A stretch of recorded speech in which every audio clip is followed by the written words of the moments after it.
So we're on to the Jetta again. So let's clean these disgusting front seats that haven't been cleaned in I don't know how long. Again, all going to use simple household detergent stuff, fabric softeners, fabric powder, etc. Get the seats wet, sprinkle it over, get the pressure washer on it.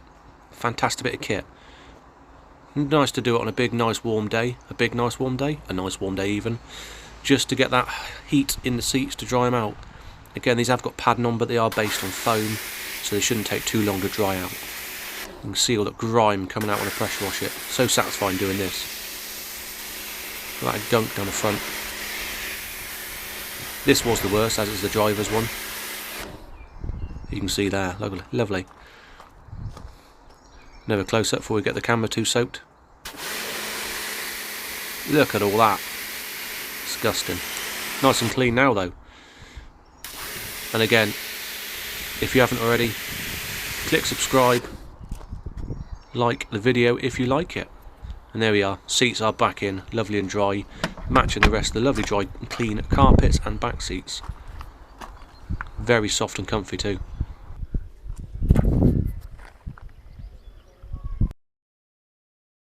So now what we've started on is the back of the car. So we've got other repairs done. Now we want to clean all the gunk off, which we have done.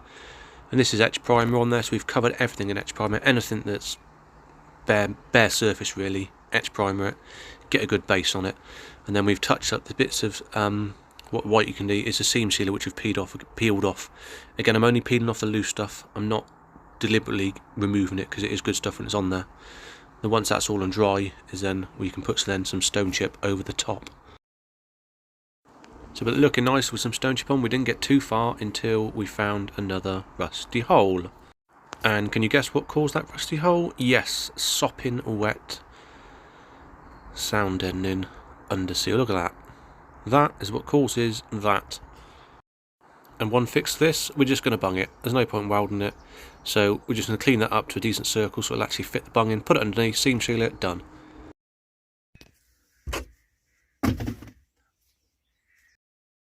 And there we go from underneath, nice and perfect. We've also put some seam sealer again over the areas that were bare metal. Exhaust mount was a mess. Those couple of bits with the fuel tank straps on. Again, fuel tank straps. So they're all done there, all etch primed, seam sealed. We're not going to do any more from that because we've got that repair to sort out. But we're doing as much as we can with the time we've got on the car. Again, these bits will be repaired soon, hopefully this week when the parts turn up. And that big old hole there. And then we can start moving on that base area and sweep to the back of the car with a nice, clean, shiny look.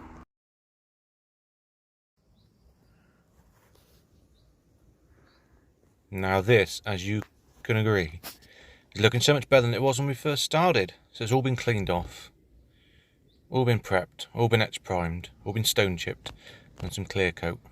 Give it some really good solid protection. Now we've just got to move on to this big hole, which is going to be fixed by these panel cuts from Dubstock. Now this has got a big rusty hole in it, but I don't need that bit. I need this bit here. So all I've got to do is roughly get where I need to and cut it off. So those bits there, like we said, turned into this tiny bit, which is all we need to fill in this gap there. Now again, it does need, I mean that's a structural mount, where the actual bolts is structural. This bit here is sort of a covering case. But anyway, he needs to be on there, so we've got to get this prepped up exactly where we're going to weld. Clean all that bottom end up. It does look a bit rusty, but it is just sort of dust. Now that's much better. Now this took quite a few hours to get this sat in right, get it tweaked, get it all welded in. But it's in there solid, and it is most importantly protected. So from the inside it has been gunned with loads of wax till it came out of every orifice that's meant to be there. Again, this side's done, so we've got a patch in, bung in, sorry, then we've got two patches to fill up that gap in there. Lots of bending, loads of wax in. And there, that's one side done. So we're on to the next side. Now, I thought this side was the worst, but I spent so long looking at the mess what was the other side. This ain't too bad. You've got old air. The rest of it is pretty solid. And then we've got the hole on the side, which goes up a little bit more. just the sort of skin, if you know what I mean. But that's not too bad, so we're quite chuffed for that. I'm not going to use the panel cut I used or I bought because it's just too much work, so I'll just cut a patch out and stick it in. And just like that, we got a patch in. Such a nightmare trying to weld upside down. But yeah, she's in there, we're strong. And again, from the inside, it has been doused in wax, so we know we're protected from the inside. A simple tube like that, with a little nozzle on the end, stick it up those holes and just drain it inside to protect it.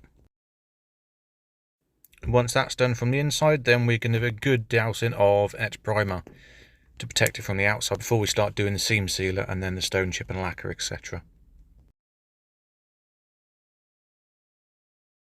So the seam sealer finally arrived, so here we go, got some seam sealer on it, and we've sort of made a bit more focus on the lips. Now the lips is where the seam sealer starts to split off, because obviously that's just where dirt gets in. So again, we've got the big patch at the back all done.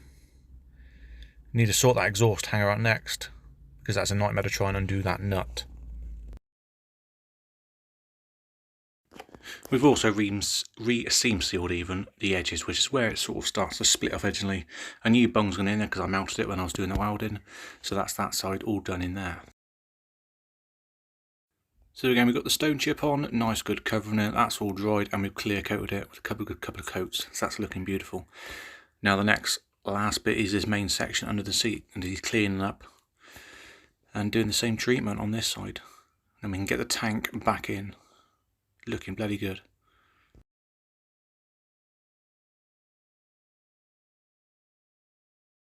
So yep, that side's done. Now we want to get the tank up, but before we do that we need to address this. Now hopefully this won't get too bad once I start poking it. Oh, rust everywhere. So we need to get this sorted. Not a massive issue, it is what it is. We'll just cut it out and weld it. But the Mark IIs have a nice swage line here and a lovely top line there, which is good for blending and paintwork, so not a problem with that. And here we go. This is about an hour's work. Three patches, one there, one on the side, and one on the top and on the back. So as we know, we've got the rear axle to do. This side's looking a bit dirty. Obviously hose isn't the best. Rust. And we've just gone over this side. It's all fresh and shiny at the moment. Looking much better, as you can see. Now, I was going to do a lot of stuff on this. Bushes, bearings, new discs, pads, the lot. But, again, it's a cost on this. The Jetta is a cost. I'm putting the minimum amount of money into the car that I need to. The bushes don't need replacing. There's like next to no movement. So, I'm going to leave them in there. The discs, they are very new. Just had a scrub up with sandpaper and Scotch-Brite. Perfectly usable. The bearings, I've had them out. There was no play in the bearings anyway, lateral movements. Taken out, I've cleaned all the bearings out. I've repacked them with grease, bolted them back on. Dust shield's been cleaned up with paint. Caliper is functional, they work, so it's just going to have a clean down. As long as the seal's right, it will go back on, painted nice and red. So that's the axle. One side's done. Once I've done this side with the caliper, I'll do the same to that side. Once I've got the mounts, 2 mounts done and they're on the car, I will put this on the car, and then once it's bolted up, I can clean that centre section up and then match all the painting. Again, can come across as being counterproductive, but needs must when you've got stuff to do. So like I say, we've got a lot of work done in the Jetta. We've got the main bulk of the welding done on the back end, which is a massive relief because that's a lot. So all we've got to do now is really finish the axle off, get the axle chopped back in, do the little repair around the fuel filler neck cap. Once that's done, internally I can then seam seal that, wax, blah blah blah, all what I'm doing. Fuel tank get cleaned up, back in, straps on, that's in, axle's in, shock absorbers are en route, which means I can get the shocks in with the new springs. They can go back in. What else then? And then we can do under the back seat underneath. That can all be cleaned up. Nothing wrong with it, just needs recoating with stone chip. Once that's done with it, you can start moving towards the front of the car. Which means it's just scabby. So the seals can be just rubbed down, wire brushed down, cleaned, stone chip, clear coat, all that sort of good stuff. And then from the inside, as in all the seals, Before I put any trim back in, again, guess what we're using? I was going to get it, you know what it is. Squirty can with a big long tube. Actually, one right in front of it. That's what they are.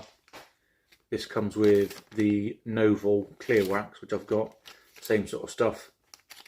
It's got a little nozzle on the end, loads of little holes in it. It just sprays it everywhere. It's ideal for tiny holes, again in the seal where the plastic trim goes.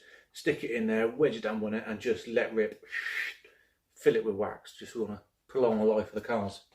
So I'll stop jabbering. Again, thanks for the subscribers. Thanks for the likes and the comments. And I'll see you in the next one, which might be taking the Mk2 out. Having some fun in that. Cheers for watching.